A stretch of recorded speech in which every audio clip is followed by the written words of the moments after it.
Tervetuloa mukaan, mahtavat ihmiset. Meidän kanava on viettänyt monta vuotta hiljaiseloa, mutta nyt me saatiin idea uudesta projektista. Mikä se meidän idea on? Eli joka jaksossa on yksi aihe, mistä me keskustellaan, ja sitten taas seuraavassa jaksossa on uusi aihe. Eli kaikennäköistä höpötystä karavaanailuun liittyvistä aiheista. Kyllä. Saa vapaasti kommentoida aina videoiden alle, jos on eri mieltä tai sitten on samaa mieltä. Hyvät ideat otetaan myöskin innolla vastaan. Siirrytään pidemmittä puheitta ensimmäiseen jaksoon. Olkaa hyvä. Siis meillähän oli ajatuksena keskustella siitä, miten retkiauto sopii perhekäyttöön. Joo, se oli tämän päivän aihe. Meillä on ollut tämmöinen pomppu, 640 Fiatti, ja me ollaan koko perheenä sillä reissattu eri puolilla Eurooppaa. Joo, ja käyty ihan talvireissuillakin. Minkä takia me alun perin haluttiin hankkia retkiauto? No se lähti ihan siitä, että meillä oli aikanaan ihan matkailuauto ja sitten se jotenkin lähti se ajatus siitä, että jos sais pienemmän ja sukkelaamman, millä pääsisi pienempiin paikkoihin, missä ei ole enää niin paljon tilaa niin kuin isoilla autoilla. Niin joo, mä tykkäsin ainakin siitä, että sillä uskalsi ajaa ihan mihin vaan. Joo, se on kyllä totta. Jos henkilöautolla pääsee johonkin, niin todennäköisesti pääsi aina retkiautollakin. Niin. Joo. Ja jos ei päässyt, se oli helppo saada ympäri, vaikka kuinka ahtaisessa tilassa. Niin ja se mun mielestä ehdottomasti plussaa oli se, että se oli niinku kapea ja siinä peltikuoressa ja se oli helppo hallita, että kun se oli sisältö semmoinen kompakti. Mutta kyllä me jonkin verran mietittiin sitä, että ennen kuin me hankittiin, että joo. meitä mutta oikeasti... se aika selkeä sit kuitenkin oli, kun heti kun niin. löytyi oikea auto niin kun... No oli joo, sit kyllä kun löytyi oikea auto, niin sit tuli semmonen tunne heti, että tää voisi toimia. Joo, että kyllä se ehdottomasti se on ollut semmonen, että joskus kerran elämässä pitää olla ja kokeilla se retkiauto. Mutta meitä oli kuitenkin 4 ihmistä aina joka reissulla. Joo, ja ne 2 koiraa. Ja sit vielä 2 koiraa. Joo. Koirathan nyt ei ole isoja Jack Russeleita, mutta kyllä silloin kun tilaa on vähän, niin joo, kyllä nekin vie. Sekin kyllä vaikuttaa aika paljon. Joo. Etenkin lattiapinta-alaa kun on vähän, niin joo, sitten joutuu vähän miettimään, että mihin sen jalan laittaa, ettei astu kenenkään päälle. Niin ja sitten toisaalta, että kun tosiaan sitä takakontin tilaa ei ollut säilytykseen kauheasti, niin siellähän ne oli ja matkusti niissä häkeissä, niin kyllä ne häkitkin niin kuin vei tilaa. Niin, se on ihan totta joo, että mun mielestä retkiauto hyvä puoli oli siinä, että sängyn alla oli hyvin tilaa, sinne oli helppo lastata. Joo. Paljon kaikennäköistä tavaraa. Etenkin me käytettiin semmosia erinäköisiä muovilaatikoita sun muita, mikä sai hyvin pinottua päällekkäin. Ja loppupeleissähän se oli. Mutta tietysti ne koiran boksit vei aika paljon sit sitä tavaratilaa lopulta. Ja kyllähän me päädyttiin sitten muokkaamaan sitä aika paljon, sitä alkuperäistä layouttia, että siellä oli kyllä säilytystilaa siellä sun täällä niin vähän muokattuna. No mä tein ainakin siihen keittiön viereen, se on se hyllyn, 3 hyllyä. Noin molemmin puolin. Ja niin, itse asiassa molemmille puolille tein jo 3 hyllyä. Eli siihen keittiön viereen heti ja sitten taas toisaalta vastakkaiselle seinälle siihen niin kuin vessan viereen. Joo, kyllä. Siellä oli se kaappi, mikä oli ihan turha se tankokaappi, niin sinne me sitten tehtiin niin ratkaistiin se, että laitettiin laatikoissa tavarat, niin me saatiin paljon enemmän sinne tavaraa. Mutta kyllä se vaatii alkuun vähän semmoista harjoittelua ja sopeutumista, että me saatiin kaikki rutiinit pyörii 4 hengellä siinä. Joo, että kyllä se Tetris oli niinku hallittavaa, ettei se nyt heti tullut sitten, että miten se menee. Tosi paljon me myös matkailtiin sillä. Ja tehtiin pitkiäkin matkoja, useamman viikon matkoja Eurooppaan. Ja ei silti, vaikka oli monta viikkoa oltu reissussa, niin ei tehnyt mieli tulla vielä kotiin. Joo, se oli että oltaisiin hyvin voitu jatkaa. Että sitten toisaalta kun saatiin pienessä tilassa ne kaikki, opittiin oikeat rutiinit ja oikeat tavat, miten se toimi meillä, niin eihän siinä mitään. Kyllä se ihan toimi joo. hyvin. Kyllä ei se ollut ongelma ollenkaan se pieni tila. Se oli se alkuun aina se muutama päivä kun haettiin, että mitä pitäisi kenenkäkin ja missä olla, niin kun sen sai, niin tehän se toimii.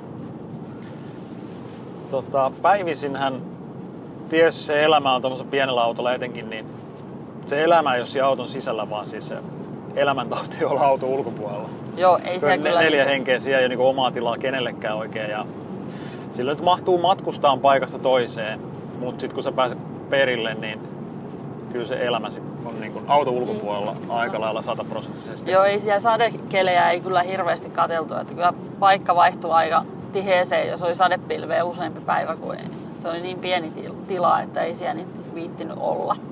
Joo, kyllä sääennustuksien mukaan kannatti vähän kohteita valita ja sitten toisaalta, jos oli huonoa säätä, niin sitten sen ei saanut antaa häiritä, Niin. että se oli mitä oli ja nautittiin kuitenkin sit siitä. Niin ja kyllähän meillä monesti ne matkat meni niin, että oltiin suunniteltu, että tuonne ollaan menossa, mutta että jos siellä laivamatkalla esimerkiksi Naantalista Kapellsääriin tuli tieto, että katseltiin, että nyt on sadepilveä kovasti, niin kyllä se muuttui se matkan suunta aika radikaalisti välillä, että piti pohjoiseen lähteä, niin lähdettiinkin etelään sen takia, että ei tosiaan siellä satanut niin paljon. Pitäisikö kertoa vähän jotain yhteenvetoa, että minkälaisia kaikkia matkoja me tehtiin? Joo, voidaan. Se ensimmäinen reissuhan me oikeastaan tehtiin aika lailla heti, kun se saatiin kaupasta, eli lähdettiin seuraavana päivänä muistaakseni Leville. Joo, se oli itse asiassa heti seuraavana päivänä. Jo. Heti viikon reissu Leville sillä. Tosin meillä oli ihan pieni siellä mökki, mutta että kyllä se toimi hyvänä tukikohtana heti jo alkuun siinä.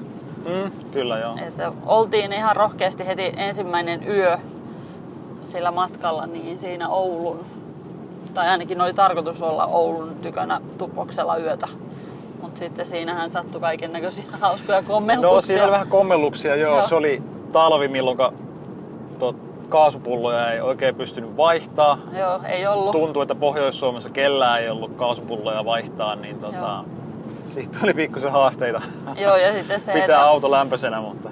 Joo, ja sitten se, että kun se ei ollut ihan selvää, että siinä vaiheessa, että kun vanhassa autossa ne kaasuhanat oli eri lailla, että onko ne auki vai eikö auki ja onko kaasupullossa kaasua vai eikö ole. Joo, siinä oli vähän semmoista erinäköistä hässäkkää, mutta takaisin tullessa me oltiin. Hyvin selvittiin ja lopulta se saatiin kaikki toimii. Joo. Ja toimihan se meillä siis siinä päivisin niin kuin lasten päiväunipaikkana ja taukotilana. Joo, mikä se seuraava reissu oli? Oliko se Legolandiin? Se oli Legolandiin jo se seuraava reissu. Ja sen jälkeenhän me tehtiin sitten aika monta reissua per vuosi. Joo, useampi. Vuosi 3-4 käytiin, kertaa. niin, joo. Käytiin Ruotsissa, käytiin tosiaan siellä Legolandissa ja käytiin Ranskassa useamman kerran ja Ranskan matkolla käytiin sitten siinä Hollannissa ja Belgiassa ja Saksassa ja Joo. siellä, että Käytiin me sillä Norjassakin sitten. Niin, Norjassakin itse asiassa käytiin. Joo, se olikin oma reissunsa siinä. Se oli se sama reissu, kun käytiin Åren siellä Bike Parkissa ajelemassa. Ehdottomasti parhain bike parkki. Joo, se oli muistaakseni Björdalen, niin se alue siellä Åressa, missä on sellainen perheystävällinen bike parkki. Ihan parhaat. Se oli kyllä niin huippupaikka, että sinne täytyy mennä uudestaan. Ehdottomasti se oli parhaimmat ne trailit, missä mennä, koska siellä oli monen tasoiselle, että lapsetkin pääsivät tosi hyvin. Mutta yksi iso kysymysmerkki tietysti perheen kanssa retkiautossa on se, että missä kaikki nukkuu. Joo. Ja meidän auto nyt tietysti, siinä oli se ihan avainjuttu, että meillä oli nostokatto. Se antoi siellä katolla oli ihan täys parisängyn kokoinen sänky, missä nukkui 2 ihmistä ja sitten tietysti autossa normaalisti retkiauton takavuoteella 2 ihmistä. Niin meillä oli vielä pitkittäisvuoteinainen, niin me saatiin sinne tosi iso se perä kokonaan. Niin kuin... Joo, sinne sai ison vuoteen. Meillä oli pitkittäisvuoteet. Ja kyllä me se purettiin aina sitten päiväksi, koska se oli tosi hyvä lisätila tuli siitä. Joo, tuli vähän sellaista käveltävää käytävätilaa. Joo, koska kyllähän se tosi on, että kun 4 henkeä on pienessä tilassa, niin kyllähän siellä tarvii sitä liikkumatilaa. Et jos yksi seisoo keittiön edessä, niin toiset pitää sitten olla joko istumassa tai joku täytyy olla siellä perässä. Eihän se niinku, eihän siinä sitten niinku oleskelutilaa niin kauheasti ollut. Ja sitten kylmille reissuille, talvireissuille käytiin jopa kerran Rukalla laskettelemassa. Kyllä. Tarkoituksella ja yövyttiin autossa. Hyvin toimi sekin, mutta tosiaan kylmille reissuille meillä oli sitten sellainen Cap-Bunk hankittu. Joo, sen mikä on semmoinen kasattava kerros vuodessa siihen niin ohjaamon penkkien päälle käytännössä. Niin lapset nukkui siinä sitten silloin. Joo, se oli kyllä tosi kätevä. Sen sai Joo. hyvin kasaan ja niin kuin siinä mainoksessa luvattiin, että ei siinä mene kuin pari minuuttia, eihän siihen mennytkään. Joo, ei mennyt joo. Että se oli itse asiassa paljon kätevämpi lisävuode kuin mikä se auto oma lisävuode oli. Siinä autossa oli semmonen lisävuode, mikä tuli sitä pöytäryhmästä siihen niin kuin pöytäryhmän ja sen sivuoven niin kuin eteen. Joo, se oli... Pöytäryhmän kohdalle siinä tarvii olla sellainen valtava iso levy, Joo, ja patja. minkä säilyttäminen oli niin kuin ihan mahdotonta. Sitä ei saanut mihinkään mahtuu sitten päivisi, jos sen olisi ottanut mukaan. Ja sitten se lisätyyny oli myös aivan valtavan kokoinen. Että se oli kyllä ihan niin kuin, kyllä me kerran sitä koitettiin. Siitä tuli ihan tukeva sänky. Siinä oli hyvä nukkua. Mutta eihän sitä valtavaa lisätyynyä ja sitä levyä, niin ei sitä pystynyt kuljettamaan missään mukana, niin ei me sen jälkeen ikinä käytetty. Että olihan se meillä yhdellä Ranskan matkalla, me siirreltiin sitä patjaa ja sitä levyä siellä oli, takana joo, ympäriinsä. Ja silloin me päätettiin, että ikinä ei enää oteta tätä mukaan. Ja loppupeleissä otettu. Yöthän se, ei kun päivät, miten se oli, kun leiriydyttiin, niin päivät se oli niinku tuossa ratin ja penkin takana siellä. Se oli siellä ja välillä se oli ihan ulkona. Joo, ei siinä ole mahtunut mihinkään. Ei. Scap-pankki oli todella kätevä. Siinä ei mennyt kuin muutama minuutti, 2-3 minuuttia, niin se oli laitettu kasaan ja otettu pois ja lapset nukkui siinä ihan hyvin. Joo, meillä oli jopa vähän vaikeuksia päästä sopuun, että kumpi on yläpetillä ja kumpi alapetillä, ettei oikein niinku väliin tahtonut tulla sopua siitä, mutta kyllä se siitäkin kuitenkin aina joka yö me nukuttiin ihan hyvin, ettei siinä ollut. Kyllä joo, ei niinku nukkumisen suhteen ollut sitten mitään ongelmaa. Ei. Ehkä niinku työläinvaihe vaan sen nukkumisessa oli, että kun oli pienet tilat ja paljon tavaraa, niin se oli jonkinnäköinen tavara-tetris. Joo. Et sit kun mentiin nukkuun, niin meidän piti tavallaan järjestää koko auto uudestaan. Tavarat uusiin oikeisiin paikkoihin, jotta saatiin kaikki niinku sängyt käyttöön ja nukkuma valmiiksi. Niin se oli niitä... Ja sit aamulla kun herättiin, niin sitten taas sama toisinpäin, että täytyy saada sängyn pakattua pois, siirreltyä tavarat ja sitten pystyy taas niin kuin päivä käyttämään sitä autoa. Joo, ne kaikki mitkä siellä sängyn päällä oleva, kun se nostettiin, niin siihen oli ne tosiaan tasoa tuli, niin kaikki siinä olevat tavarat piti nostaa sitten siihen ruokaryhmän penkille. Ja sitten sieltä taas sitten tehdä taas sänky ja aamulla sama homma uudestaan, että sitten siitä tehdään tilaa. Että se on kyllä aikamoinen Tetris, mutta että sitten kun se lähti sujuun, niin ei sitä sen enempää ajatellut. Mutta olihan se, niin kun nyt miettii pariakin reissua, niin onhan se tavaramäärä mikä on ollut, niin on se kyllä ollut varsinainen siirto-operaatio. Joo, oli se aika huima tietysti, että se oli siinä. Me pärjättiin aina joka reissu tosi hyvin, mutta sitten tietysti haluttiin tehdä tämmöisiä aktiivisia liikunnallisia reissuja. Meillä oli monesti pyörät mukana ja pyöräilykypärät vie ihan kauhean tilan, niitä ei saa mitenkään tiiviisti pakattua ja kaiken näköistä tämmöistä harrastusvälinettä, niin se alkoi siinä sitten vielä ahdistaa, että joo, kyllä. Siis siihen nyt ei vaan saanut kaikkia harrastuksissa tarvittavia välineitä mukaan siihen autoon. Joo, sinne taakse kun ei saanut kuin 2 pyörää, että ne loput 2 piti aina olla sisällä. Ne piti aina olla sisällä ja sitten käytännössä nostaa autosta ulos, kun pysähdyttiin ja leiriydyttiin johonkin.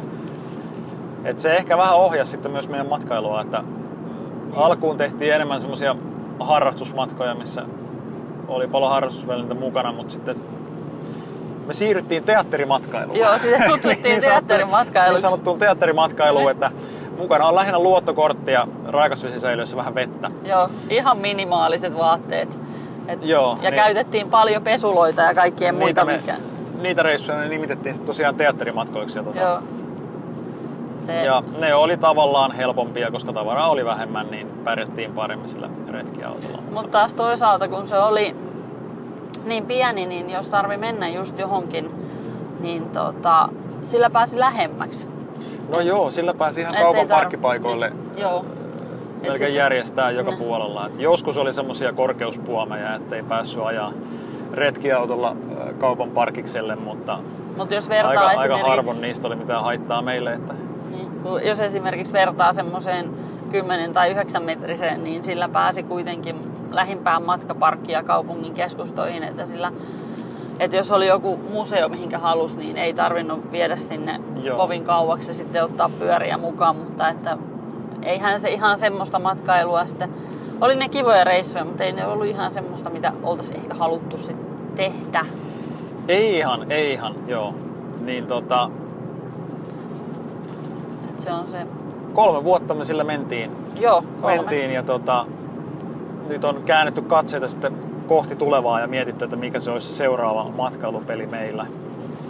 Tarvitaan jotain isompaa, koska lapsetkin on kasvanut jo isommaksi, niin se Capbank-petiratkaisu muun muassa siinä ei enää niin toimii. Ja sitten olisi kiva, että lapsillekin olisi omat sängyt, ettei olisi niin kuin pari sänkyä. Niin joo, ei se oikein toimi se, että ne nukkuu vierekkäin tuolla ikäerolla ja sitten kun on poika ja tyttö, niin ei se niinku vaan toimi. Ei, että täytyy katsoa jonkinnäköistä isompaa autoa, missä olisi nyt sitten tosiaan. Ja se on mulle tullut kans yllätyksenä nyt kun katsoo siis yleensä retkiautoja, että mitään ei ole tullut niinku uutta siihen istuinryhmään, missä ne 2 matkustaa. Se on edelleen niinku tosi kapea. Että kun mekin mentiin, niin siinä lapset vaan pelkästään, no niillä oli turvaistuimet aluksi, mutta että ne ei mahtunut niinku sillain, että ilman turvaistuimiakin, niin se penkki oli niin kapea, niin ei siinä niin oikein lapsi ja aikuinen pystynyt istumaan siinä takana pöytäryhmän ääressä. Että se on liian kapea se penkki. Kyllä. Ja sitten se, että jos niinku sait lapsen ja aikuisen, niin sitten se antoi periksi se tyyny sen verran, että siinä oli oikeastaan aika epämukava istua. Niin jo. Ei se toimi. Että siihen olisi semmonen niinku, vielä ottaisin retkiauton kyllä, vaikka siinä on tiettyjä haasteita, niin jos tähän asiaan jotenkin saisi niin. Retkiauto vähän pidempänä, joku 7-metrinen retkiauto ja sitten tosiaan siitä pöytäryhmän penkistä täytyisi tehdä leveämpi, jotta siinä on mukavampi istua. Joo. Niitähän on mekanismeja siihen kyllä, mutta että ne on vaan ihan muutamissa malleissa, mitkä niin kuin tavallaan mekanismilla leviää matkan ajaksi. Joo. Et kaipaisin sitä moneen muuhun retkikseen. Mutta kaikesta huolimatta niin tärkeintä on se, että me saatiin sillä tosi mahtavia kokemuksia ja tosi hienoja muistoja. Niin on. Ja se on toinen, mikä on niin arkikäytössä. Se oli ihan mahtava, että meillä lapset kun käy niin kuin Tampereella useamman 10 kilometrin päässä koulua, niin veit tarhaan ja kouluun, niin se oli niin ihanaa, kun sait olla siinä Amurissa sitten tien vieressä, pistää lämpimäksi auton ja ootella. Että. Niin, mä olin ainakin joka viikko käytin sitä vähintään yhtenä päivänä etätoimistona sitä autoa. Mikä oli todella kätevä ja se auttoi huomattavasti sovittaa arjen aikatauluja ja työaikatauluja yhteen. Joo, kyllä mä sitä vielä kaipaan, koska se olisi monessa muussakin asiasta. Meillä oli koirat siellä monesti mukana, niin ne pysyi lämpimänä hyvin ja sitten itsekin viihtyi, että otit vaan vettä ja kahvia mukaan, niin sitten oli siinä sopivasti kahvikupin ääressä oottelit lämpimässä autossa. Mutta siinä varmaan olisi päällisin puolin meidän kokemukset retkiautosta. Joo. Etenkin kun perheen kanssa sillä reissattiin. Joo, ehdottomasti. Jos tulee mieleen jotain kysymyksiä, niin pistä alle kommenttia. Ei muuta kuin pistä kommentti alle ja kysymyksiä tulee, niin me voidaan tehdä ehkä uusi tämmönen rupatteluvideo. Voidaan jakaa kaikkea sitä tietoa, mitä me on opittu ja meidän omia kokemuksia. Niin ehkä me nähdään sitten seuraavalla videolla. Kyllä. Joo. Moikka. Sitten tuli semmonen. Joo. En tiedä yhtään millainen tuli. Ei.